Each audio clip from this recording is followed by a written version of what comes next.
अस्सलाम वालेकुम dear students, कैसे हैं आप लोग। उम्मीद करता हूँ खैरियत से होंगे। आज हम स्टार्ट करेंगे अपना chapter number 3 that is dynamics. और फिज़िक्स की ये न्यू बुक हम पढ़ रहे हैं। चैप्टर 5 और चैप्टर 4 हमने ऑलमोस्ट ख़त्म कर लिया। न्यूमेरिकल्स भी हो गए। न्यूमेरिकल्स तो चैप्टर 3 के भी मैंने अपलोड कर दिए हैं, लेकिन अब हम इसकी थ्योरी को डिस्कस करेंगे। चैप्टर 3 का नाम है डायनामिक्स। तो डायनामिक्स स्टूडेंट्स क्या होता है? आपने क्लास 9th में डेफिनेशंस पढ़ी होंगी कि define physics and how many types of branches are there. तो उसमें 9 से 10 ब्रांचेस थी, जिसमें से पहली ब्रांच जो थी, जो 9th की बुक में थी, वो थी मैकेनिक्स। ठीक है स्टूडेंट्स, मैकेनिक्स आपने पढ़ा होगा और ये भी सुना होगा कि mechanics is the branch of physics that deals with the motion of an object. ठीक है, मैकेनिक्स में मोशन हम पढ़ते हैं विद और विदाउट रेफरेंस ऑफ फोर्स। कभी फोर्स की बात होती भी है और कभी फोर्स की बात नहीं होती। ठीक है, ये तो हो गई डेफिनेशन कि mechanics is the branch of physics that deals with the study of motion with और विदाउट रेफरेंस ऑफ फोर्स। ठीक है, नंबर 1। नंबर 2, मैकेनिक्स की दो और ब्रांच होती हैं, जिसमें से एक का नाम है काइनेमेटिक्स, जो कि चैप्टर नंबर 2 का नाम है, और दूसरे का नाम है dynamics, that is chapter number 3। अब काइनेमेटिक्स और डायनामिक्स में क्या फ़र्क है? ये दोनों बेसिकली किसकी ब्रांच है? सब ब्रांच हैं फिजिक्स की। ठीक है, अब ये दोनों रिलेट करती हैं मैकेनिक्स को और मैकेनिक्स रिलेट करती है फिजिक्स को। ठीक है स्टूडेंट्स, तो काइनेमेटिक्स और डायनामिक्स में क्या डिफरेंस है? वो ये डिफरेंस है कि दोनों में हम मोशन तो पढ़ते हैं, ये तो कॉमन चीज़ है। काइनेमेटिक्स में भी मोशन डिस्कस हो रहा होता है और डायनामिक्स में भी मोशन डिस्कस हो रहा होता है, लेकिन जो मेन डिफरेंस है वो किस चीज़ का है कि काइनेमेटिक्स में हम फोर्स की बात नहीं करते हैं without reference of force, but dynamics में हम फोर्स की बात करते हैं। ये समझ में आ गया होगा आपको।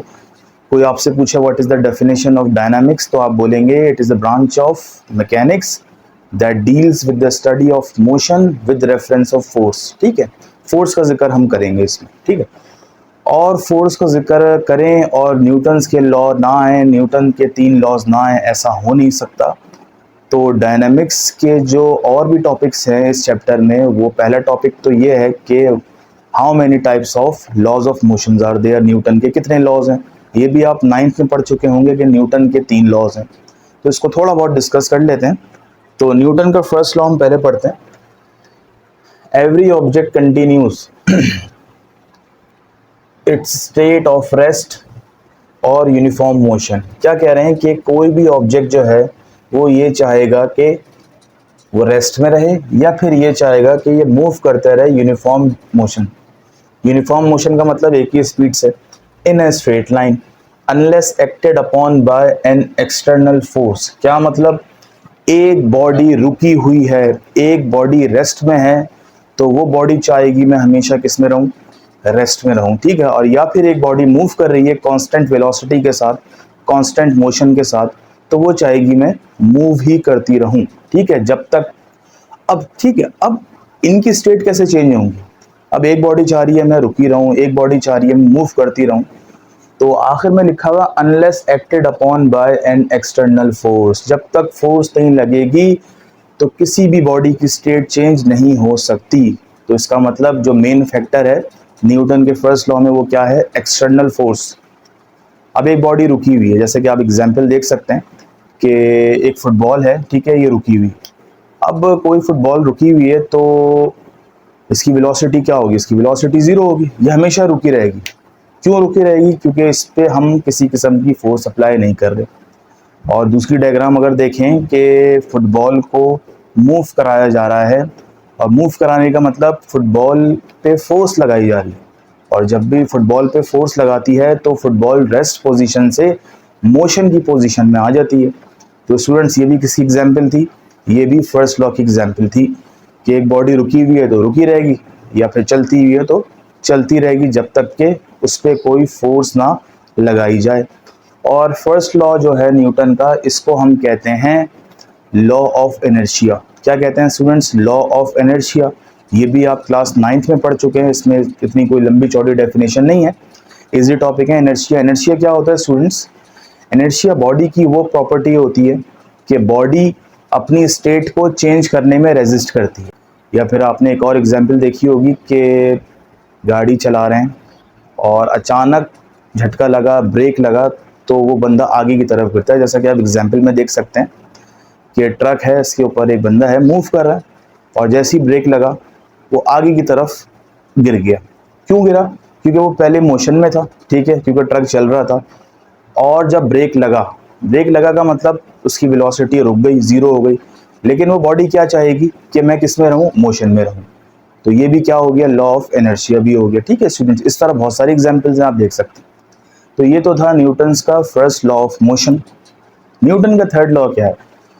सेकंड इस वीडियो में डिस्कस नहीं कर रहे हैं हम, क्योंकि सेकंड की एक छोटी सी डेरिवेशन है, वो मैं आपको नेक्स्ट वीडियो में बताऊंगा। न्यूटन का थर्ड लॉ सबसे ईजी है, और ये भी आपने सुना होगा क्लास 9th में कि for every action there is an equal but opposite reaction. ये भी सुना होगा, ठीक है, कि हर एक्शन का क्या होता है स्टूडेंट्स? रिएक्शन होता है which is equal in magnitude but opposite in direction. कैसे? मैं यहाँ बना देता हूँ डायग्राम।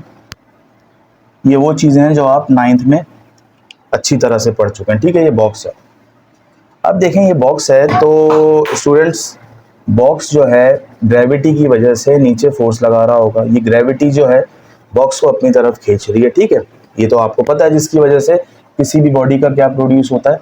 वेट प्रोड्यूस होता है, पहली चीज। दूसरी चीज, इसके रिएक्शन में एक और फोर्स लग रही है, जो कि कौन लगा रहा है स्टूडेंट्स?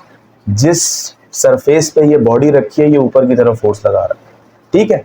तो ये क्या हो गया? ये हो गया रिएक्शन। तो पता चला हर एक्शन का क्या होता है? रिएक्शन होता है। एक्शन यहाँ पे क्या है? एक्शन यहाँ पे ग्रेविटी है, और रिएक्शन क्या है स्टूडेंट्स? रिएक्शन यहाँ पे क्या है? रिएक्शन ये आर है, जो कि सरफेस लगा रहा है। या फिर एक और एग्जांपल ले लें आप, ये आपने पीछे से फोर्स लगाई और यहाँ से भी फोर्स लगा दिया आपने, तो पता चला यहाँ से अगर आप 5 न्यूटन लगा रहे हैं तो यहाँ से भी कितनी लग रही है? 5 न्यूटन लग रही है। तो 5 आगे की तरफ लग रही है, ये एक्शन हो गया, ठीक है, और 5 पीछे की तरफ लग रही है, ये रिएक्शन हो गया। और एक्शन रिएक्शन दोनों के मैग्नीट्यूड क्या होते हैं? सेम होते हैं। मैग्नीट्यूड का मतलब अगर ये 5 न्यूटन है तो ये भी 5 न्यूटन होगा। लेकिन अपोजिट क्या होते हैं? अपोजिट डायरेक्शन होते हैं, और डायरेक्शन जब अपोजिट होते हैं तो यहाँ पे क्या लगा देते हैं? माइनस लगा देते हैं। तो +5 और -5 क्या होगा? कैंसिल हो जाते हैं। तो इसका मतलब कोई भी फोर्स इसमें नेट फोर्स नहीं लग रही। ये भी आपकी समझ में आ गया होगा। या फिर एक एग्जाम्पल देखें, एक शख्स है जो कि चेयर पर बैठा हुआ है, और ये उतनी ही फोर्स लगा रहा है नीचे जितनी कि चेयर उस पर लगा रही है। लेकिन क्या होता है कि अगर इस बंदे की फोर्स ज़्यादा हो, इसका वेट ज़्यादा हो, और चेयर इतनी फोर्स ना लगा रही हो, मतलब रिएक्शन फोर्स इतनी ना हो जितना कि उस बंदे की है, तो क्या होगा? तो कुर्सी क्या होगी? आपके सामने जैसा कि नज़र आ रहा है, टूट जाएगी। तो 2 लॉज हमने डिस्कस किए हैं। तो 2 लॉज क्या हैं? पहला है फर्स्ट लॉ ऑफ मोशन, जो कि होता है कि अगर एक बॉडी रेस्ट में है या यूनिफॉर्म मोशन में है, तो वो चाहेगी कि मैं उसी स्टेट में रहूं जब तक कि उस पर कोई क्या ना लगाई जाए? फोर्स ना लगाई जाए। और थर्ड लॉ क्या है? वो तो बहुत ईजी है, वो ये है कि हर एक्शन का क्या होता है स्टूडेंट्स? रिएक्शन होता है, जो कि वैल्यू में, जो कि मैग्नीट्यूड में तो सेम होता है, लेकिन डायरेक्शन में बड़ा इक्वल नहीं होता, डायरेक्शन में अपोजिट होता है। ये आपको पता होगा। एक और एग्जाम्पल देख पता होगा आपको कि रॉकेट जब ऊपर की तरफ जाता है तो वो ऊपर फोर्स लगाता है, इसको हम कहते हैं थ्रस्ट, ठीक है। और रॉकेट के पीछे से मुख्तलिफ देखा होगा गैसेस निकल रही होती हैं प्रेशर के साथ। तो एक्शन कहाँ हो रहा है? ऊपर की तरफ हो रहा है, जो कि रॉकेट ऊपर जा रहा है इंजन की वजह से। और रिएक्शन कहाँ देख नजर आ रहा है आपको? जो पीछे से गैसेस निकल रही हैं। तो इस तरह से हमने अपने 2 लॉज खत्म किए। न्यूटन का फर्स्ट लॉ था, इतना कोई लंबा चौड़ा टॉपिक नहीं है, और न्यूटन का थर्ड लॉ था, सिर्फ स्टेटमेंट के हवाले से इंपॉर्टेंट है। नेक्स्ट वीडियो में हम करेंगे न्यूटन का second law of motion. Till then अल्लाह हाफिज़।